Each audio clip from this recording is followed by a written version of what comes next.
Hey, what's going on, everyone? And welcome back to my channel. Let me make sure I could see myself on YouTube. Let's see. Let's go back there.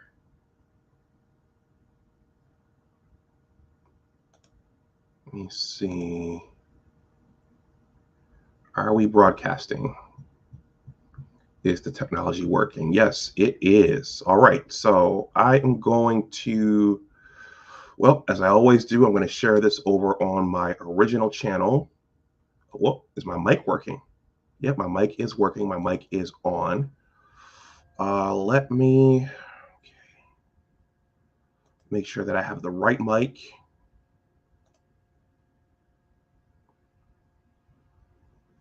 Yep, we are good to go there.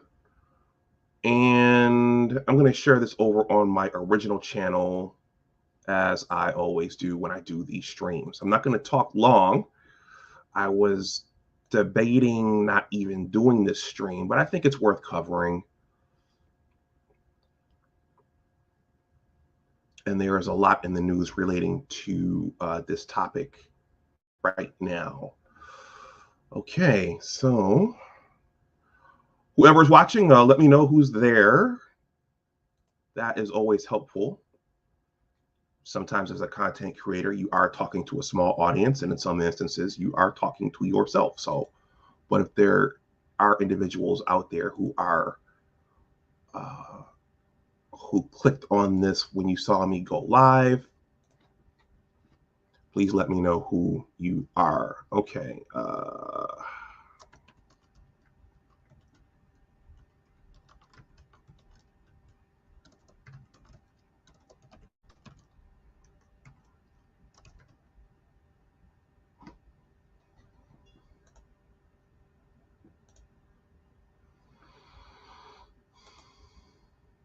All right. Oh, I have a few more, even before I shared it over on my original platform. Very good. Okay, so I'm going to say a few words, everyone, about something that's been in the news lately and something that has been, let me see if I can get this right, prognosticated to only grow and grow. So in the next, I plan to be less than an hour because I want to go out and get a bike ride in before all the football starts today. But I want to say a few words about artificial intelligence and automation. There was a big story about that this week, and even in my own activities, I've started using some what do you call it, generative AI.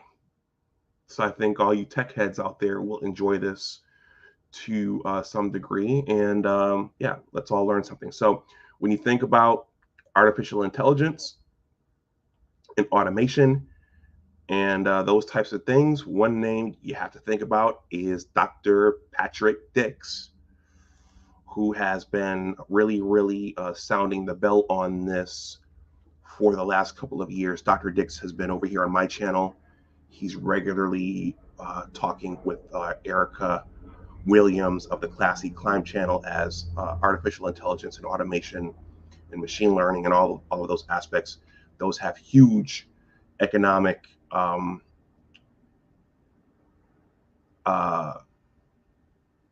implications. I think that's the right word. Those have huge economic implications for everybody. So he's been ringing the bell about that. So I'm going to play this intro by Dr. Dix. Well, it's actually me and Dr. Dix, but then I'll jump in and I'll talk to you about how I've been using generative AI and what the most recent story on automation is for this week and for the country. All right.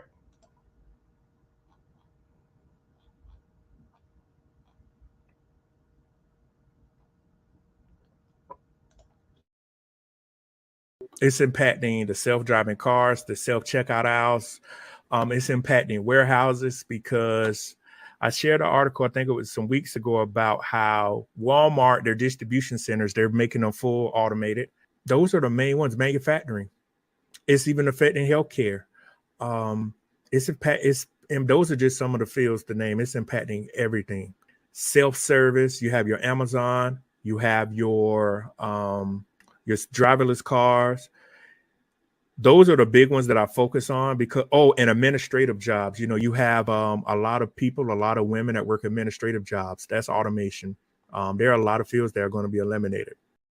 Welcome to Big Discussions 76, Science and Technology. Science and technology stories are all around us, and there are always science and technology stories to tell. All right, everyone, welcome back to Big Discussions 76, Science and Technology. I think, well, whoever's watching, if you're from my subscriber base, you know who I am. If you don't know who I am, my name is Dr. Anwar Youssef Dunbar. I am the owner of this channel, and I am the content creator for this channel. I am a proud University of Michigan alumnus, and also a proud Johnson C. Smith University alumnus, which is an HBCU in Charlotte, North Carolina. Shout out to Marcus Williams. You only represent Michigan. You never represent our alma mater, Johnson C. Smith University. Okay, so these days I wear several hats. Regulatory scientist in the federal government, content creator, blogger, and now author. Those of you who have followed me, you know that, I am a published author, even though I am making some final tweaks on the project. For those who don't know, no matter how brilliant your idea is, no matter how good your idea is, for any piece of writing, and I guess for media, if you're making video, if you're making a movie, a television series, a documentary, whatever, a major part of that is the QA/QC. And for writing, especially for a book, two of the final stages, I just learned this. I should have, when you do something, you don't know why you don't read up on all the steps early in the process, but sometimes you end up learning as you go. So the final steps to writing a book are the artistic side aside. The artistic side, never mind forget about the artistic side. But in terms of the QA/QC, a major part of it is the copy editing and then the proofreading. So the copy editing is typically going through in a stylistic way and making sure that the prose and the language is in line with the current nouveau accepted styles, such as the Chicago, what do you call it? The Chicago style. There's a Chicago style. There's AP style. There are all these styles. So that's the copy editing, making sure things are expressed the right way, making sure it's comfortable for the reader. And then the proofreading, that's just going through and scrubbing for commas and proper syntax and proper diction and proper English and grammar. Okay, that may be the most important step if you are a writer and an author. So for my particular project, I almost shoved it out there without the proofread. So since mid-September, I've been working hard on that step. So I read my book, I made notes and edits and threw in commas and tried to fix things and rearrange things. And I was supposed to do a signing/reveal next weekend in my home city of Buffalo. But as is often the case in business, when you're dealing with multiple people, things fall through. Okay, you plan things out, and in some instances, things fall through for any number of reasons. So I had the light bulb and the epiphany, well, maybe I can give this one more scrub before pushing it back out to the masses. Okay. AB Media, the political pundit of the Black Manosphere, is here. AB Media has had a lot to say on what's going on now in terms of Decision 2024. And Hillary Rodham Clinton predicted that there would be some things that would surface or happen in October, and Hillary's crystal ball was correct. But here we're talking science and technology. So that fell through. So then I said, okay, well, I can do one more. I ordered up some promotional copies that are at my mom's house right now. But the final version, I could still go through and do one more scrub for grammar and syntax. And I said, but I don't have time. I don't have time to hire an editor, a proofreader to do this. And I don't have the time or the patience myself to reread the manuscript again. It's a 400-page manuscript, story, epilogue, preface, prologue, acknowledgments, all those things. I don't have time to do it myself. How am I going to do this? And I was thinking, and then all of a sudden the term Grammarly entered into my gray matter, and I said, Grammarly. Okay, so what if I use an online, or what if I use an artificial intelligence proofreader to proofread my manuscript? Because someone in my circle, one of my friends, did say, you could just take, there's software out there that will read your manuscript for you and offer suggestions. And then I said, oh, okay. And it just so happens that I've seen commercials, and now I'm seeing them all the time now for Grammarly and this and that and this and that. And I said, oh, okay. I have had conversations with Dr. Patrick Dix and other individuals like AB Media about these new emerging technologies. Around this time last year, or over the last 2 years, we were all talking about Chat GPT. And then I had the light bulb moment. Okay, well, now this is for people like me, self-publishers, self-published authors who need the service, who may not have the extra resources to pay a couple $1,000s for a human proofreader, or who may not have the time to hire a human proofreader. What about the technologies? So I watched a video on YouTube about Grammarly. I got sold. And so then I downloaded the Grammarly app for my computer. And then I paid for the pro service. So over the last 2 days, I've been using Grammarly to proofread my manuscript. And it's been interesting. It's actually been kind of fun to see what this thing could do. And I'm going to do a quick demo for everybody here.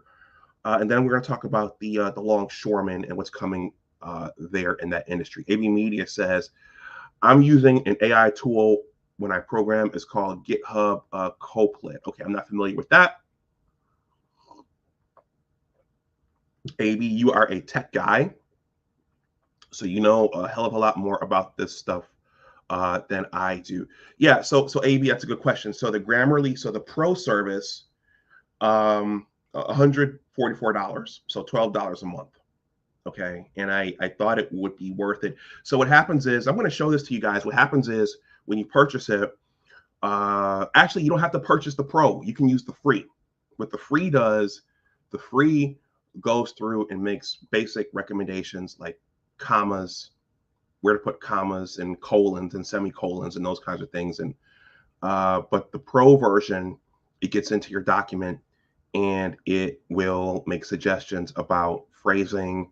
It'll even rewrite paragraphs, which is, and you could sit there and it'll give you a suggestion for a paragraph and say, hey, a better way to say this would be this. Do you want this? And you can click yes, and all of a sudden it'll do it right there in front of you. You can see all the letters just boom, and then there's a new paragraph. It's saying the same thing that you said, but oftentimes it's in a more concise way. But you still have to. It's like interacting with a human proofreader. The human proofreader, they didn't write your story, okay? So they don't know what you're trying to say, but they're making suggestions about how to best say it. So you do have to look at what the software has suggested, or should I say software or the AI? You have to look at what the AI is suggesting, and you as the writer, the choice is still yours to accept it or reject it, or to partially accept it or reject it. But the point is that you're taking a hard look at what you wrote and questioning what you wrote and questioning the quality of your grammar and syntax before you start selling it to thousands of people, which is what you want as an author. Because when it goes out to everybody, you want it to be quality, or else your reputation is going to be trashed, and your reputation as an author will be stained for a while. And as a first-time author, you want it to be quality when it goes out to the masses. Okay, a quick demo. All right, I have some more folks rolling in here. We've got another techie here. Gabe A from the cybersecurity world, red team, blue team. Peace, Gabe A up in Michigan. I haven't bought a ticket to go to a game up in Michigan this year. We're about halfway through the season, so let's see what I do in November. I might squeeze out a game in November. Ant Dog says, AB Media, what language do you program? I'm a data guy, SQL and Python, along with data viz tools. We have our insurance czar here, Alonzo Hall, the all-star advisor. If you have questions about life insurance or most things financial, I would highly recommend seeing Alonzo Hall. He is an SME in that area. Okay, so Grammarly, a quick demo. So when you, I don't know if the free version does this, because I test drove the free version, and then based upon what I needed, I went ahead and purchased the pro version. But this, it creates when you download it, it creates a shortcut right there on your desktop. And at least the pro version, I'm about to show you guys the app itself when you open it up. But when you purchase the pro version, I'm not sure if the free version does this. The pro version will start to sync up with your Microsoft Word. So any document you open up, Grammarly is in there making suggestions. And even StreamYard, when you open up StreamYard, any application that you use where you're word processing and generating text, Grammarly is in there when you download that pro version onto your computer. But anyway, this is the and I don't know if that's a good thing. Hopefully it doesn't bring in something onto my system that crashes it. But I've noticed that. And for a book file, I'm going to show you guys about how to copy paste into their app. But for a book file, that integration and it's automatic going into your Microsoft Word, that's more valuable than dropping it into this separate app here, because that's what I was doing initially. And that's slow and it's clunky and it's more time consuming. So Grammarly, here is their window. Now, Grammarly didn't ask me to do this, but I thought this would be fun for me and my audience since I'm on this adventure right now. Alonzo Hall, our insurance czar, says the free version does that as well. Okay, so once you download it, it's going to integrate into most of your applications. All right, so this is their app. Oh, crap, I think I opened the wrong Microsoft Word file here. Let me go and get to my... and that's the version that my mother edited. Let me go to this one. Let me see. Yeah, here's the original file. I'm opening a file that I know is a rough draft. Okay, so let me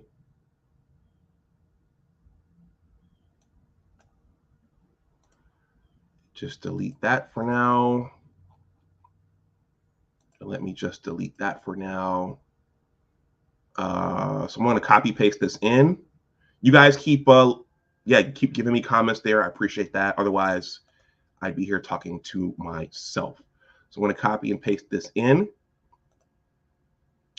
By the way, if anyone wants to make a donation to the channel, my Cash App and PayPal are here. You are under no pressure to do so. I appreciate you guys hanging out here to see this. And it says it right there in this window. It says generative AI. Okay, so it gives you a score. Most of my stuff, my essays, my book chapters, I'm getting scores in the high 70s and the low 80s. So it scores correctness, clarity, engagement, delivery, style guide. I'm going to go through some of these suggestions here in the text, but there's some other interesting metrics down here. So let's see, goals.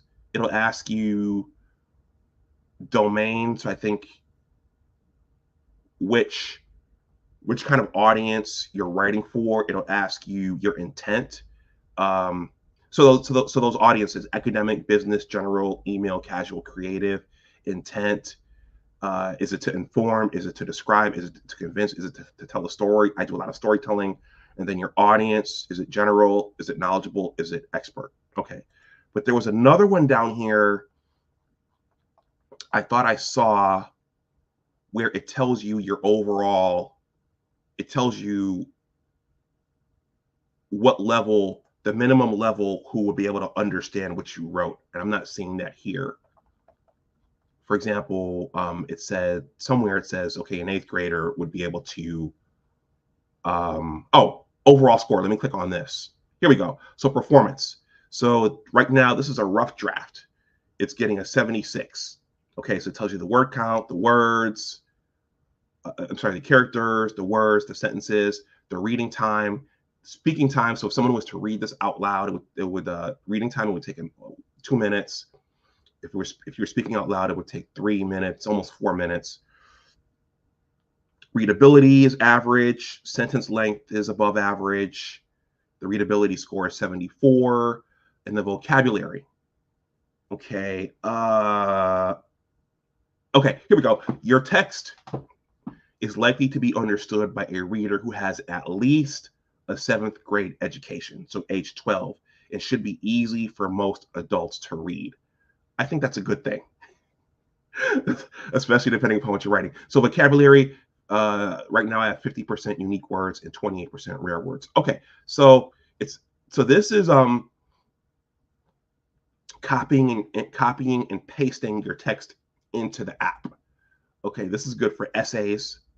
Okay, for books, I would open up your Microsoft Word or whatever and let it integrate and then scroll through your chapters. So it's kind of like Microsoft Word itself. It underlines things, right? Let's see. This first sentence: if the title of this blog post sucked you in, it was meant to. So this suggestion says this sentence appears to be written in a passive voice. Consider writing an active voice. Okay. This is not clickbait though. Okay, so these red ones, they're usually suggesting commas or some other form of punctuation. Okay, I'm going to do a few more. Real life, I think this is going to suggest a hyphen. Yes, so it's suggesting a hyphen. So real life is a hyphen. So grammar. I'm going to wrap this up very, very shortly, guys, and talk about the longshoremen. But grammar is a very, very complex topic. So this sentence says, this happens. Okay, the fact that you don't have any major hiccups or issues or news to report is a good thing. One member of the anonymous gentleman. Okay, so this is a rough draft. So it says one member of 2 anonymous gentlemen. And so it corrected it for me right there. I'm going to do one more. They were both 2 financially savvy men who were well versed in the markets and trends. Okay, and it suggested they were. So basically, it was saying that sentence is too wordy. So just say they were both. Yeah. So there's a redundancy there. They were both 2 financially savvy men who were well versed in the markets and trends, and it's recommending they were both financially savvy men well versed in the markets and trends. So it makes all these cool suggestions. Grammar, those of you who have actually written, I know a lot of folks are using ChatGPT just to create their stuff today in terms of essays and written content. But grammar, especially the English language, is very, very complex.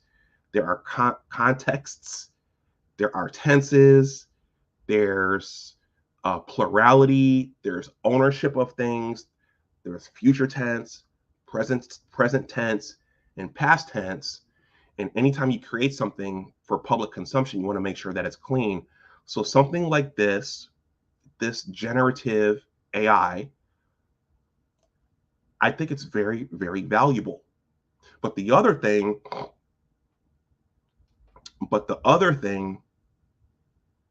is that if you don't have the time or the money to hire somebody, I think hiring somebody to, in my instance, to proofread a book, you're looking at a couple $1,000 maybe.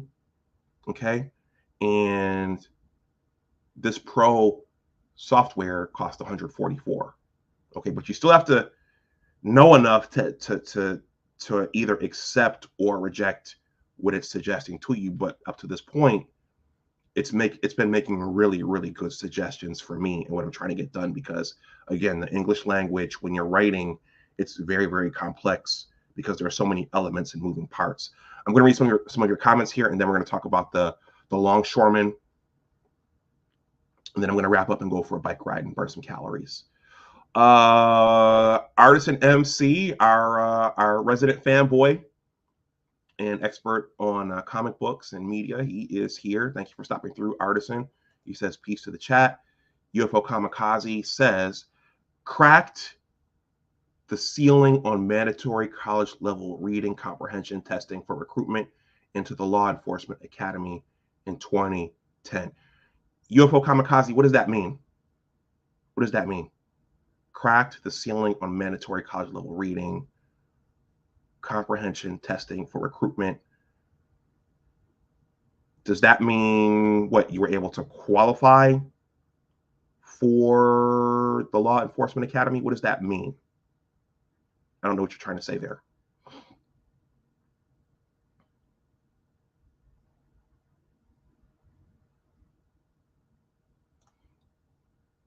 Martial Artisan.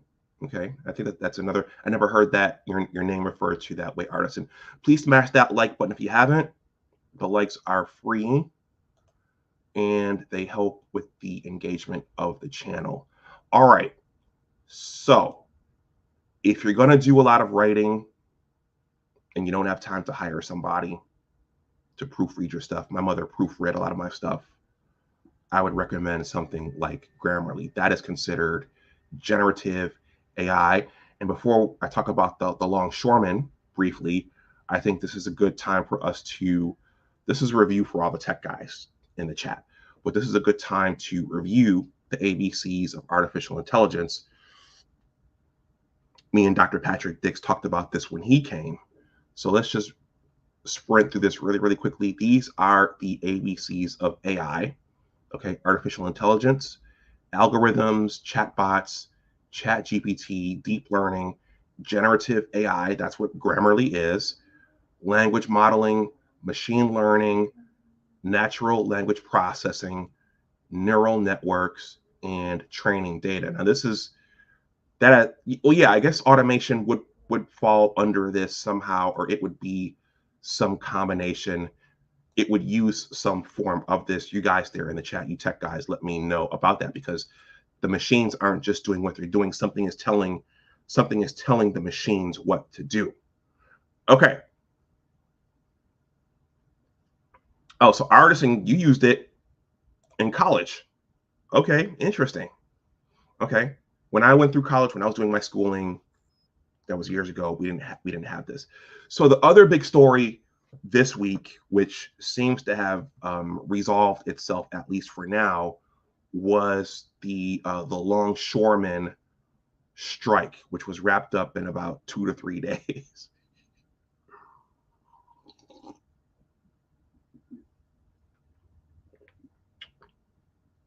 I could say a lot of things about that. A lot of people have been saying a lot of things about this, but I think the big thing for any story is what is at the heart of the matter. What's this really about? Why are they really striking? Well, on the surface, it seemed that it was wages. And I think that what they wanted a 77% pay increase. But others have pointed out that the big thing is the coming automation. Okay. And this is what Dr. Patrick Dix and others have been predicting years ago. Okay. So I have an article here, which I'm not going to read verbatim for you guys. I think that's boring for the audience unless it's something really, really important. But I'm going to skip down to a paragraph. I did my own generative AI and I scanned it. And I think in Artisan, in your neck of the woods, they've already automated the shipping ports. So the ship workers, the longshoremen on the East Coast, I think they're afraid of this happening on the East Coast, but it's, from what I'm hearing, it's only a matter of time. Okay.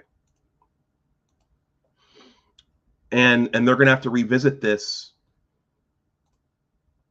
I think, just after the new year. So this has been temporarily stopped. Okay, which is good for us because bananas are an essential part of my weekly diet. I eat bananas every day. All right, so this is from CNBC. It's entitled U.S. Ports Start 100-Day Countdown Clock to New Strike, and Automation is Poised to be the Deal Breaker. This was written by Lori Ann LaRocco. Okay, I'm going to skip down to here. Okay, there are some individuals there. Machines don't feed families. Support ILA workers. Profit over people is unethical. I can't see the bottom of her sign. Oh, someone has it in the back. Profit over people is unacceptable. Support ILA workers. Okay, so you business owners out there, you guys know that you go in business to make money. And the way capitalism works, that's a positive and a negative of capitalism, right? And if you own any business or enterprise, whether it's big or small, you are always looking for the most cost effective rates for the product or goods and services that you're producing. So you're looking to decrease your expenses and increase your revenues so you can get the maximum profits. And in this instance, also, if you take the humans out, you're also taking out a huge variable there. So I'm going to just focus on this paragraph here. There's some language here. So there's the haggling over the pay raise. Okay, I'm going to read this language here. This is probably from one of the unions. We do not believe that robotics should take over a human being's job, especially a human being that's historically performed that job. So we're going to continue to fight that from now to the rest of our existence. It doesn't matter if they pay us $100 an hour. We will not have jobs in the future, he told union members. I think that's Dennis Daggett. Yeah, Dennis Daggett is the executive vice president of the ILA, and Harold Daggett's son, who called automation a cancer in a recent video message to union members shared during the September meeting. So let me see if I know ILA must be spelled out here. It's something labor. Yeah. The International Longshoremen's Association strike. So ILA stands for International Longshoremen's Association. See, we're all learning something here. So that's essentially the pay raise, that was the that's what they've been talking about the most. And I think the president on the East Coast, he's a very wealthy man. A lot of people have scrutinized that, but this is what they're actually afraid of. They're being afraid of being made obsolete.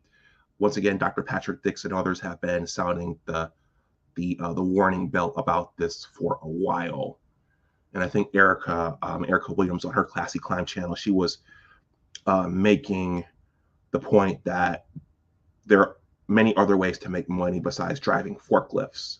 So that's what I wanted to present today. I wanted to present my little new adventure with generative AI in the form of Grammarly. And then I wanted to point out what's really at the center of this longshoreman strike. It's 36 minutes. If anyone wants to come and say something, I will drop the link for about another 20, maybe 30 minutes, and then I will wrap up so I can go out and burn some calories. I have to go see the doctor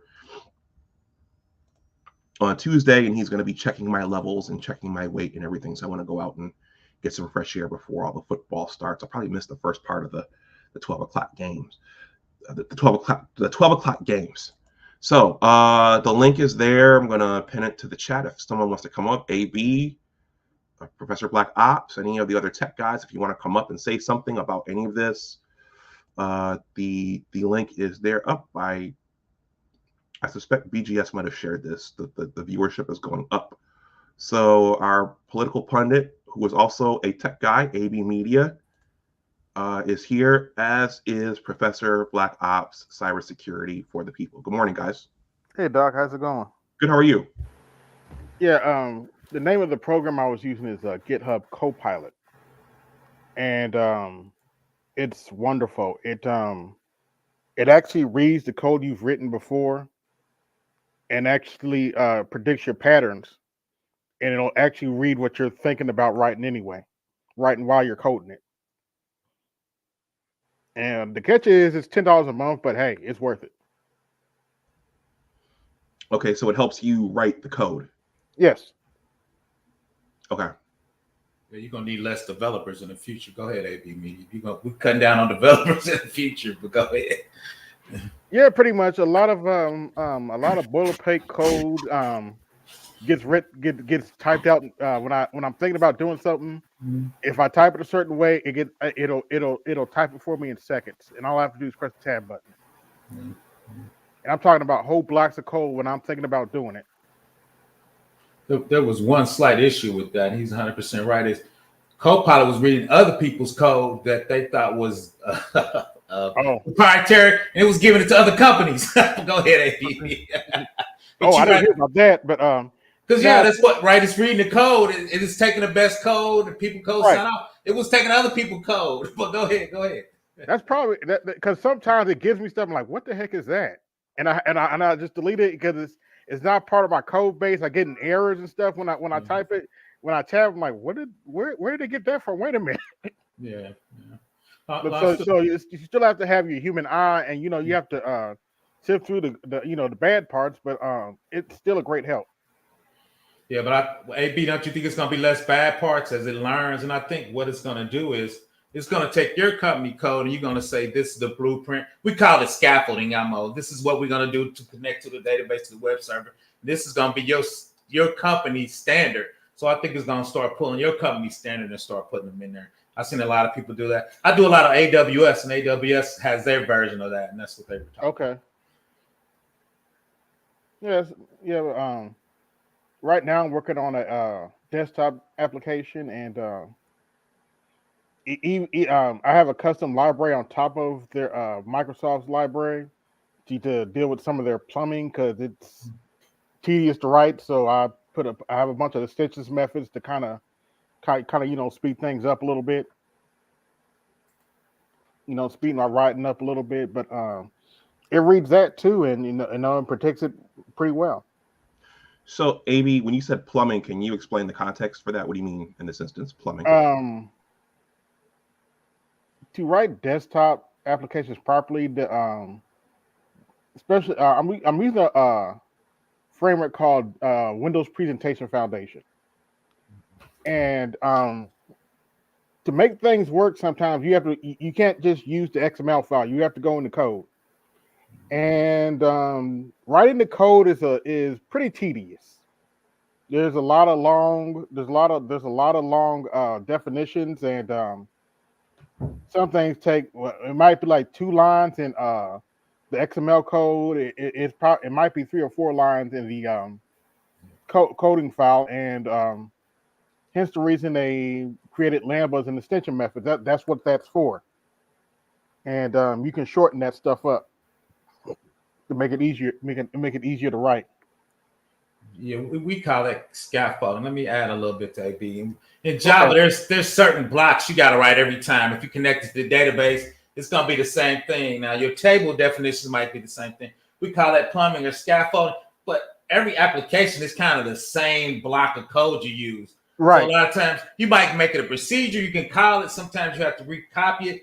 But like you said, the AI, like my man Black Dub said, the integrators, it'll put that code in for you. Then you just need to enhance it to work with your app. So we call it scaffolding in Java, and they call it plumbing. So I think that's which version of Java are you working with, if you don't mind me asking? I kind of retired. I was doing Java, I want to say 14. I was using Spring and Hibernate to connect to the database. My name, I think I chopped it up. I do cybersecurity because I made a little more money. Okay. And I don't like to be, I hate putting stuff in production because when it broke, people were calling me at 2 a.m. I think I'm older than the doctor. Yeah, my father used to talk about that. My father hated that crap when they would call me at 2 a.m. Like, why y'all bothering me for? Yeah, I'm almost 60, so I don't like getting calls in the morning. Cybersecurity, I just check the box. It looks good, we secure it, and I go to bed, right? The only time they call me if we think we got hacked. So wow. Okay. I get way less calls and make a little more money, but so that's my 2 cents. I hear that. So I'm going to read UFO Kamikaze's comment. Everybody, thank you for your participation here. He says, the transition from human beings viewed as a source of labor will be looked back upon as just another advancement in human evolution. Yeah, and I agree with him, we talk about, I'm a Star Trek person, right? They talk about how do we get to Star Trek when you on there and you get to do the job you want, everybody's wearing a nice suit. A lot of people starve before we get there, right? So how do you make that leap to we're working for money to, oh yeah, we hug and we just gonna work good as society? Elon Musk, about to be a trillionaire. That's about 50 years away, man. There's gonna be a transition where a lot of people. Now that's my 2 cents. Now that's PBO's 2 cents, right? So I agree with it, but I think I won't be alive when we get there. Let's say that. I'll put that out there. But let me go ahead, AB. I think we're at least 50 to 60 to 100 years away from the Star Trek level utopia where money's not an issue, and we're just focused on improving humanity. I hope we get there. We may not get there, but it probably, like you said, it probably won't be in my lifetime. I'm about 10 years younger than you. I'm about 41, so. Oh shit! I got you by 15, player. Oh, okay. I'll be 57 this year, and that's a hard 57, man. I'm living in dog years, man. But real quick, let me jump in. I want to make sure AP got his point across. When I did the research on the port, doctor, I was really surprised. If you look at China, look at the videos on how they doing the ports. There's no people in the port. All the people up in the control room. So they got one guy take it off the boat and put it kind of like this, and the cranes automatically puts it up. And if you Google it, it looks like a big Lego block, which is basically with the tires of a semi on it. It puts the container on there, and it takes it to the train yard where they load it on the train, or it takes it where it's going to push it on the 18-wheeler. They're going to drive it away. It was very few people in China that was working. All that stuff was automated. Oh, yeah. China had Americans would be dumbfounded if they found out how advanced Chinese society is over there, because they got trains going into buildings. They got all kinds. They got holograms going around. They've already perfected holograms. Yeah. The crazy thing is, I did a video on autonomous trucks, and I did a video on the autonomous robots inside AWS Amazon. The ports is a lot easier than that. So that's when I was surprised when I did my research. I was like, oh, that's way easier than the Amazon warehouse because it's less moving containers. It's like 500 robots in a AWS container. If I can shoot the video to you, it probably is like 20 automatic trains and cranes and 20 automatic, I'm calling them Lego trucks that was moving around. They put it and they would just move it, take it where to go, put it on there. This one guy said, if you step across this line, the whole thing shuts down. But now, so yeah, I was amazed how it's definitely easier than an Amazon warehouse because it's less moving parts. Now it's more dangerous because now one of those probably weigh about 2 tons, right? So if they drop it and run into somebody, it's more dangerous. But the movement, it seems like less complex. And I'm gonna do a video probably about that tomorrow. But then 2 is like Dr. Dick says, AI, machine learning, and robotics is gonna take out 70 million jobs. Because people don't realize is the autonomous taxis that they're running in California and Denver much more complex than what they're doing there. Because there it's kind of enclosed. It's not a lot of moving parts, and they control all the environment. Nobody's going in there. Nothing weird is gonna happen. Ain't no old lady gonna run in front of the car. So that's a much easier environment to make work. So the question is where you gonna be at in the next couple of years? Because I think paralegals are done, shoremen are done. Call service, we know every time it's hard to get a damn real person on a call service now. So I think a lot of that when you put it together, and like you said, if you go overseas, what people doing in China, those big countries with tech, yeah, all that stuff gonna come to America and just wipe. I think it's gonna wipe a lot of people out. Unless you physically touching something, that's hard because theoretically. Yeah, I'm trying. I know it's good. I know it's a gigantic task, but I'm trying to get black people to, y'all better pay attention to this AI stuff because we've been trying to get black people in tech for the last 20 years. It's still the same 6% of brothers in there, and most of those aren't American brothers.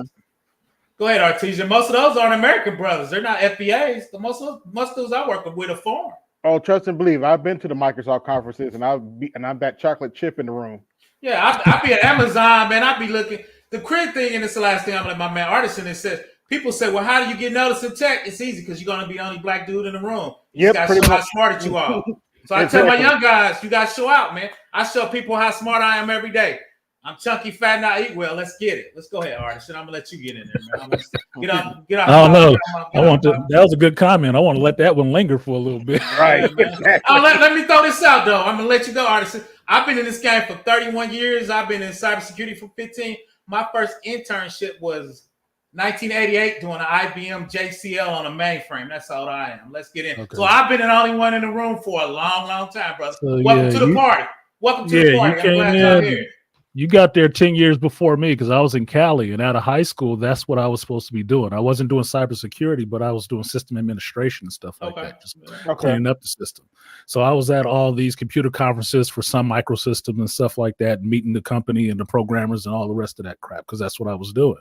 Hold on, I'm not interrupt you. Sun Solaris is my first love, so I'm about that Sun Solaris life. Go ahead. That Unix. I'm about that life. Go ahead. Right, but when I came out of high school and was trying to get a job doing this stuff, I couldn't get a job. They were like, I don't know. Well, maybe we need some more hardware experience for you. I'm like, what? Yeah, maybe you can fix these little vending machines first. I'm like, bro, that's going the wrong damn direction. I'm working with the computer stuff, but I had my kid and I needed money today and not when they think about giving it to me. So I did other things. But the point I come in on this conversation is just I'm always into tech, always been into sci-fi, right? So automation is something that I would look for in one way, but I'm also a union worker. And so I'm looking at it from the union worker and the longshoreman's, point of view. But I had a friend, she lives in Vegas and she works at a supermarket. And she asked me about this stuff. Like, what did I think about this longshoreman thing? And I'm like, they going on strike? She said, yeah, it looks like they are. I said, then they're going to shoot themselves in the foot because automation is the one thing that you're not stopping. You're not stopping that. And inconveniencing thousands of people, hundreds of thousands of people, is going to speed up the automation. This is the whole reason why they want it, because they don't want you in there slowing up the money. like that, and then everybody else gonna pay higher prices for a television, a car, or something like that because you didn't decide to get your little increase. You already got a hell of a job. It's like, dude, they do it in California all the time. They do these strikes, and this is the problem I have sometimes with the union. They do these strikes that inconvenience people just to bring awareness, and they don't understand you're engendering hatred for you and your union for that. Because people don't care about that. But if you hike up their prices for a week or two for anything, they're going to be pissed off. They're not supporting you when you say, look, isn't what they're doing wrong? I don't give a shit. If I'm paying 5 and now I'm paying 10, F you. Like, no, not when the economy kind of tough and money is tight. You inconveniencing me. No, that's not okay. So I see it from both sides. I understand the company will bring in automation to speed things up. And, you know, if you've ever been out to the longshoreman or the port, since I live in the Bay Area, we're really close to it. You can go to it, you know, almost any time and know people who actually have jobs on the port. It is a lot like robots could do that. It's just stacking and building blocks and playing Tetris. Okay. Yeah. I know a couple of friends, one who was a crane operator, a longshoreman in Oakland. He does make a lot of money, but yeah, automation will come in and snatch his job because all his co-workers are not as good as he is.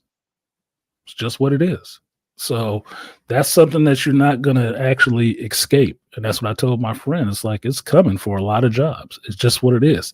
They're going to have to get re-educated and learn how to program these computers or something, but just sticking to the old way is not going to cut it anymore. We can't even afford that as a country. So. Yeah, that's what I was going to say. Whether you like it or not, whether we like it or not, if they don't automate, they're not going to keep up with China. No, they're already behind. They're already way behind. They are not going to keep up with China. Mm-hmm. Yeah. I'm going to read some of these comments, then we'll bring in engineering cannabis. Let's see. Black Dr. Phil says, the only people who might last longer in the job market are those in the service industry, psychologists, counselors, lawyers, waiters. You're going to need therapy. Facts No Fluff says, machine learning and AI is engineering. This is engineering cannabis. Okay, okay, that was you. Dr. Phil says, does any of the brothers on the panel hold U.S. patents? If so, what was the process? Don't hold a patent. You guys hold patents? I don't hold any patents. Okay. That's going to be super rare a lot of times because you got to be doing your own thing. And if you're working for a company, they're not going to let you own a patent. No. Yeah, so no. That's you better not be doing that on their time. Yeah, not on their time. Not. I think we should, but that's gonna be spread. That's gonna be super rare. Go ahead, doctor. My bad. Yeah. UFO Kamikaze says the mind should always operate way ahead of the body. That 50-year lead is how one avoids becoming obsolete in a future. Facts for Life says machine learning is evolving with new techniques and applications. Okay. Dr. Phil says, we'll get more ADOS in tech as I'm noticing a push and more of our scholars are turning down Ivy Leagues for HBCUs, winning. Okay. I don't think that's winning. Is that my man engineering cannabis? Nah, I think that's rare, but maybe I could be wrong. Yeah. I think that's rare. UFO Kamikaze says Starfleet Academy had to exist long before the Enterprise was built and needed a crew. Exactly. And then Black Dove 21 says there are people using Chat GPT for therapy. Okay. Yeah, a little bit. Yeah, quick story is I went to AWS conference and this therapist wrote an app. So if you're having issues or you agitated, you talking to the app and it'll tell you if you need to go see a person. If you on delete watch and it'll call your family. And how it does it, I thought was interesting is if you start talking and you speed up, it takes the pattern of your voice. It takes your temperature to see if you get emotional. Then it gives you a risk rating of where you at. And this therapist became a data engineer and wrote the app. So I was helping him figure out how not to they app and how not to get hacked. That's how I got it. Yeah. They went over that in the movie Ad Astra. Yeah. With Brad Pitt. That's what he was doing. He was talking to an AI therapist the whole time, and all the whole time that is actually talking to him, he's just talking to a camera like I'm doing right now, but it's reading his vitals and everything else, speech patterns, heart rate, temperature in the room, everything. It's giving them all that diagnostic data to spit him out an answer about what's going on with him and what should be happening and who to alert to say, you know what, he's having a problem or holding back, so it's just how things are going to be. I can't say that I like it because I always look at it in the Terminator mind state, like, look, sooner or later I'm gonna have to kill these things, so let's not make them too good. but it's gonna come. It's just gonna come. It's just the nature of things. Yeah. All right, let's get engineering cannabis in the remaining time. Hey, how's everybody doing? Hey, engineering cannabis. What's up? How's everybody doing? Doing all right. Operating without caffeine. Good. What's going on, man? What I've noticed, especially with machine learning and all that, it comes almost in the news cycle. It comes almost every quarter.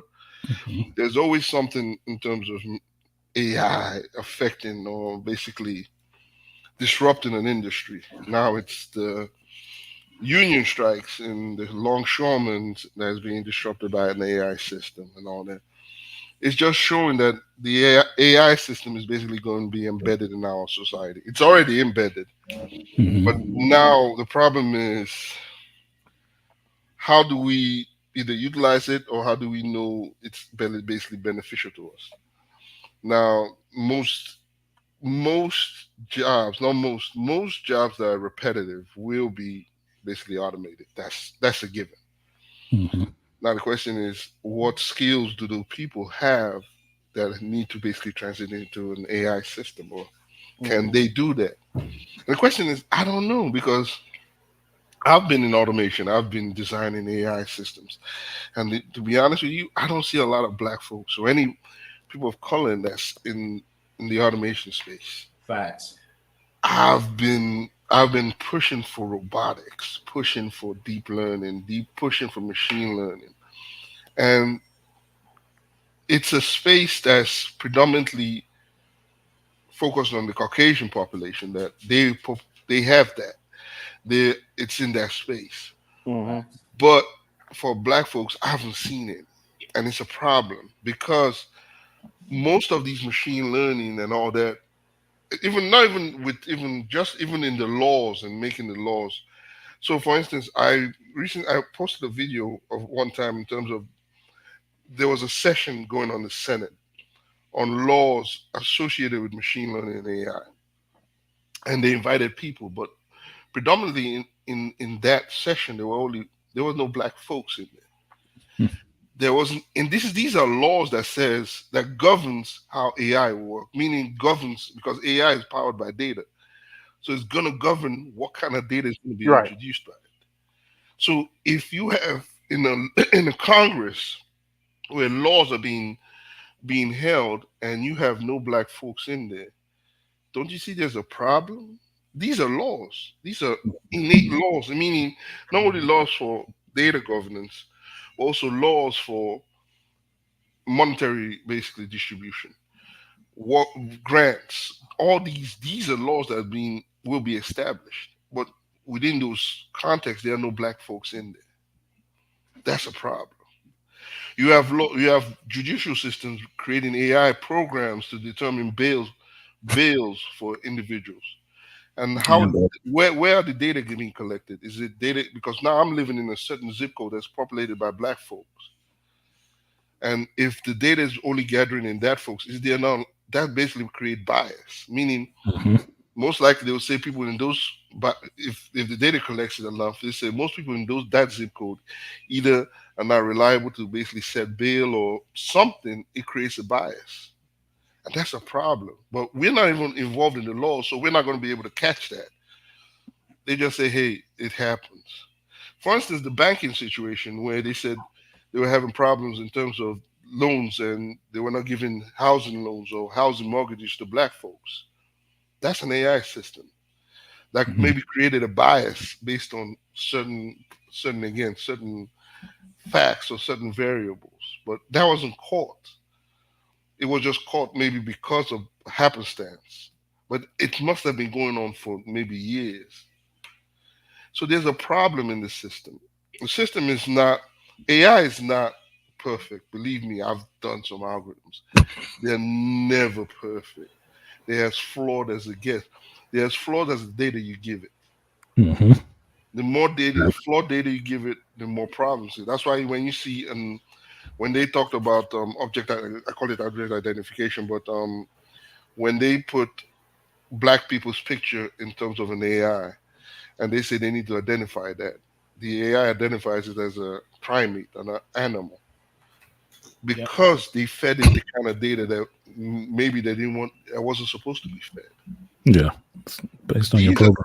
Based on the programmer, and if the programmer is white, and most of the programmers are white, they're not going to say, "Hey, are we feeding the data that's representative of everybody?" They're not going to catch that. They say, "Hey, feed the data." I don't care.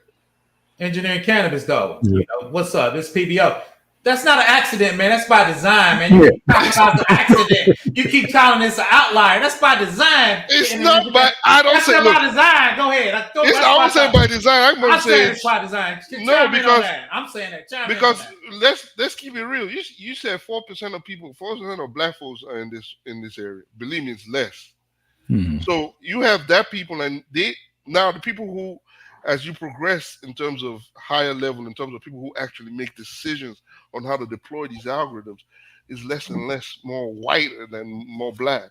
So these people have more power to say, hey, I need this put in there. I don't care how the data is, just put it in there. It's not by design. It's by what is being represented. Mm-hmm. The mistakes and biases being represented right now is because we don't have fully good representation of what's going on. Mm-hmm.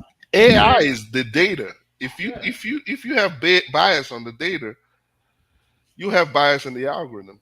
And the way we tackle even that is continuous monitoring, continuous feeding of correct data, continuous evaluation of the source data. But again, that's a whole massive, just even dealing with the source data, not even the algorithm, just the source data itself, that's a massive amount of work to do. Yeah, and but even in that, you have to do it from the ground up, though. Yeah. You have to do it from the ground up. I mean, I've had arguments with two separate people about this, about just computers, not even AI, but them not understanding how you make a program, make an algorithm that goes into what an algorithm uses. And they're arguing with me about it can't make a mistake. I'm like, programming. Programmers make mistakes. What the hell are you talking about? The algorithm thinks like a human. It's basically trying to think like a human.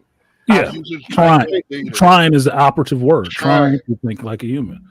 I say this all the time. You will never understand your computer until you actually program and find out how stupid your computer actually is. Computer is dumb as shit. One of the first things you learn when you start programming is how stupid your computer actually is. You have to tell that thing to do everything. Mm-hmm. So it's a problem that, again, we're not in the field, and we're not progressively people thinking we're not getting in this field. Believe me, I'm in this field and I'm not seeing people in this. I'm not. It's a sad event because this field is going into everything: medical, justice system, finance, everything. I've programmed everything from finance system to cannabis system and all I'm seeing is where are the folks that should be representing me, that should be doing this more. Yeah, at least have a voice. Yeah, at least have a voice in there into those conversations about making those systems. No, engineering cannabis. We talk about this all the time.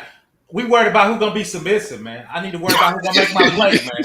I need to worry about who's making my plate, right? But that's hold on, guys. Hold on. Come on. I've got about 10 more minutes. Okay. You got a bike ride coming. Yeah, it's be a good place to get that physical fitness and health in. I hear that. I gotta go to the store anyway. So this would be a good place to wind down. Why is that? Why is there a lack of representation from our group in these sectors? Go ahead. I'll go first. I'm the oldest. I think we don't make it a priority. Who gets the biggest trophy? It's going to be the athlete or the who get the most women.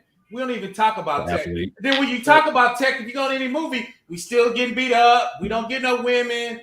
We own Central, the Asian guy got beat up. John Sally had thick glasses on.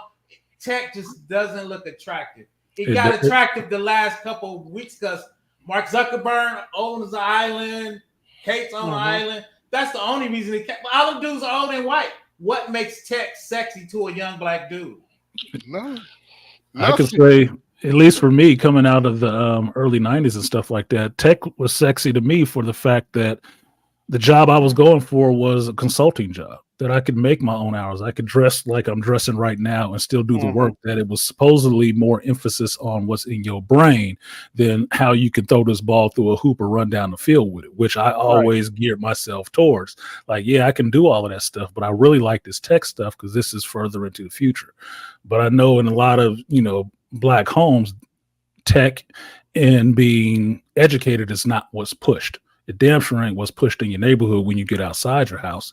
So getting into a school where they actually can recognize that talent and they have those programs there for you to get into that kind of stuff and progress you through it was a little tight. Even the class I was in, I had to leave my school to go to another school just to do that programming program. I had to leave and go to another school for it. So it's rare. We are, like AB was saying, he was raising in the potato salad. We are the only one there most of the time. Or very few when we come together, like, oh my God, look, I saw a black person. But look at the Longshore union strike. They mostly focused on, even black folks podcasts and everything, they focused on the longshoremen. Nobody focused on, hey, what is this AI and who's doing it and who owns the company that owns this AI system? Probably Chinese. How much are they making and who's constructing it? Who's doing all this? Who's owning it? What contractors are around that? Facts. Nobody's asked that question. Like, what are they using these AIs for? For what? Is it only one area? Are they expert? Everybody just focused on, hey, they say they're bringing the AI, but nobody's asking the deep questions. Right, because that's the surface level understanding of it is that, look, people going to lose their jobs. Isn't this an important story? That's the story, but the question is, there's 1,000 jobs behind the people losing their job too. Yeah, that's cool. Yeah, that's cool, but who's owning this and what are they doing? And how much are they making? Is it government contracted? Is it contracted to them? Who's doing this? How is it trained? Nobody's asking those questions. Everybody's just saying, hey, the union is striking and they're saying it's AI, but nobody's asking that AI part. Everybody's ignoring that part. Like, what is going on? What are they doing? Can that similar thing happen in the port? Can it happen anywhere else? Is it only an isolated system? Is it happening everywhere else? If it's not, what can I do to make sure I don't get to the point where I'm going to start picketing in the union line? Yeah. Nobody's asking that question. Everybody's asking, oh, they're picketing and the show is going to close. The toilet tissues are going to. I'm like, no, that's not the right question. The question is, they're automating it. Who's automating it? How is it being automated? And is it an isolated situation? Or is it going to spread? And what can I do to prevent that from happening to me where I'm not going to be picketed in the next 2-3 years? Or I'm going to be asking questions. This is what we should be asking. Yeah, you should be stepping up. I've said that for years with black people and just jobs. It's like you should, wherever you're at, you need to be figuring out how to step up and educate yourself for the next thing that's coming. Whatever your field is, yes. Yeah, so whatever your field is. And that's the problem. We're not doing that. Even I'm still doing that. But the question is, we're not trying to do that. We see that we're not seeing it as important right now until it affects us on our doorsteps. Then we start, but at that point it's too late. Yeah, too late when the flood water's at the door. So now, you should be asking the question: is this an isolated situation, or is it going to grow? And if it is, do I need to start preparing ahead of time? But hey, we're more focused on what's happening and giving us sensational. Even with the political arena, that's an AI system too. The political arena is full with data and AI system. The polling, everything is an AI system. I think the candidates are AI. Everything is, but we're focused on the minute, the sensationalized system, but not looking at what's going on. There's a lot of stuff going on everywhere with this AI, and I'm looking at it. I'm like, we're not prepared. We're just looking till it's on our door. This union stuff is just the first step. It will get to the point where now you will see more picketing. Amazon, you will see more picketing in Amazon and all the stuff. So this is not an isolated situation. Yeah, I wouldn't even say it's even a first step. I'd say it's like step 3 or 4, because a lot of smaller incremental steps have already happened to get to the point where they can, boldly say like, yeah, we can take some of these jobs. Yeah. Maybe we use an automated crane to pull these containers off these ships. Yeah, and maybe so we can work them all night. And y'all leaving after 12. So it's not an isolated situation. That's what we need to be talking about, not the crane operators making 77%, because at the end of the day, they give you 77% 3 years. After the third year, I promise you, they've automated most of their jobs. Yeah, they just give you a band-aid. Actually, they whittled it down to like 62%. Damn. 62. It's great, but again, it's a band-aid. It's selling you. It's for the still a meantime. Band-Aid. Yeah, for the meantime, and for right now, enjoy. But believe me, I'm going to automate everything. Even with the strike from the previous strike with the auto workers, it's the same thing. If you look at it, Elon Musk ramped the robotics systems once he heard that strike. And I'm looking at it, I'm saying, you guys are not seeing what I'm seeing. It's not an isolated situation. This is going to be expedited and quick. Yeah. And we are not looking at it, and we are not involved in it, and we keep playing around this. But again, okay, guys, I keep moving the goalpost here, but this is a fitting last question because Black Doctor Phil says, do you think capital is the reason why more ADOS don't pursue starting technology companies? So we're going economic here, and he says, as a group, allegedly, if we can raise millions to waste contributing to political candidates, why can't we use that same energy to raise money for startup tech companies? Because nobody white told you to. Pretty much. Nobody white told you to. I wasn't ready for that. Your puppet masters didn't tell you to go in that direction. That means they want you to be behind the 8-ball. Capital, I believe capital and the interest. If you see a population not interested and you see them not going into that field, that investment, I'm not comfortable investing in it. If I see only 5% of people of a population of a Black community is involved in AI and data science, and most of them want to do rather open barbershops and all that stuff, I'm not going to invest in that. I don't want to do that either. So it's a population. If I see a population say, no, they want to go into AI and they are making strides, they're making improvements. I'm seeing this startup and this all funded by themselves but we're not seeing that. We're seeing a scattered Black folks in terms of tech. We're seeing a scattered population in terms of them opening up real tangible tech companies. So if you see a small population not doing that and not even investing in the education of that, I'm not going to invest in that. It's an investment. If our community is not investing in AI and systems and even educating our children or educating our people in doing this, then why do you think anybody wants to invest money into it? It actually goes to a bigger problem. Let's just face it. Black people as a whole don't invest in professionals in general. Yeah. Unless it's basketball or another 360 rap artist. And we also have that. We also have that college is a scam. Please believe me, college. Don't do all that. College is a scam. College is not a scam. You just have to find the right track. Right. Yeah. And that push of college is a scam is in our community. I promise you, I haven't seen in other communities. I haven't heard that prevalent. Like college is a scam. No, they said go to this field rather than say college is a scam. Say, hey, go to college, network with people, and go into this field that's profitable. Yeah. Go to this field. Be specific and be purposeful in terms of pursuing what you're going to college for. But if we keep saying college is a scam, that hinders us from a lot of things. Yeah, it hinders us from a lot of doors. So we need to stop pushing that. It hinders in terms of now when our community is pushing college as a scam, then people are they going to invest in a community that keeps pushing that keeps pushing education as a scam in terms of higher education? That's why Black keep pushing education away. people ask why black professionals leave the hood. That's why, because they're not supported, So and they're yeah, not supported. we need to stop all that kind of stuff and rhetorics and saying, "Hey, college is a scam. This is a dude."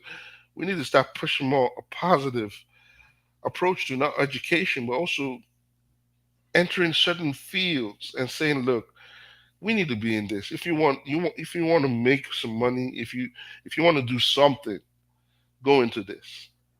And I think that's my own biggest push, because right now I'm not seeing it, and it's getting sadder each day. Yeah.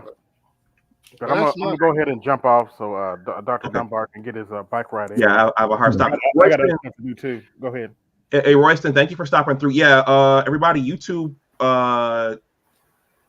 treats this channel kind of weird. So if you didn't get a subscription, YouTube, you didn't get a notification, and also check back to make sure they haven't unsubscribed you. So they treat this channel kind of weird.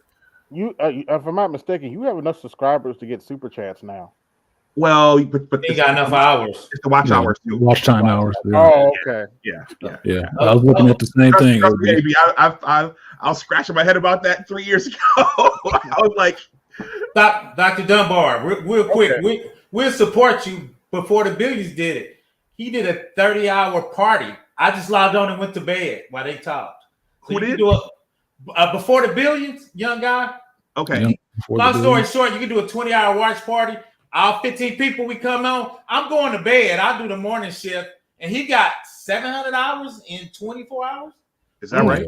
Yeah.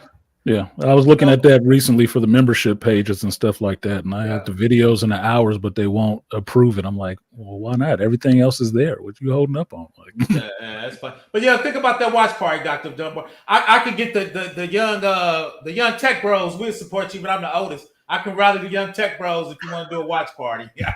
Let me know. Right. We can get you there if you want those hours. I can get B2B tech, engineering cannabis. He up there. I can get Gabe. I could probably get 10 of the young tech homies if you want to do a watch party. We'll support you. All right, I'll think about that on my bike ride. Yeah, I'm the OG. I can rally them. Everybody have a good day. Think about it, Dr. Dunbar. all right. AB. All right. Thanks, Dr. Dunbar, for bringing this conversation up. Yeah, you got to cash out. All right, appreciate that. Appreciate that. All right, everyone, that's all I've got. I need to go outside. It's and burn some calories. The sun's out. It's perfect bike riding weather. And thank you to everyone who came through and watched. I think the master teacher shared this because the viewership was like here, and then I know when it jumps up, someone shared it. So thank you. Please like, share, and subscribe. If you are watching on the playback and you want to donate something, my Cash App and PayPal are both in the description box. And the link for my newsletter and my book project are down there too. I'm gonna once I finish, once me and Grammarly finish with these final edits, I will ramp up the marketing for that book project as we are headed into the holiday season. Sports taught me a lot of the lessons that I needed to finish my PhD and to stay in it. So you will be hearing more about that. But as for now, I have to go outside. Everybody enjoy the rest of your Saturday. If you're watching this on the playback, please smash the like button and also leave any comments or questions below in the comments section. And with that, everybody, as always, remember that your attitude determines your altitude. Always try to do your best. Take care, and I will talk to you the next time. I think Engineering Cannabis made a really good point about all this, and this is a key to science and life as well, is that you have to look at where things are going. You have to think about where things are going before they get there. Otherwise, you may be obsolete or you may be too late to the party. All right, everyone, I'll talk to you the next time. Bye-bye.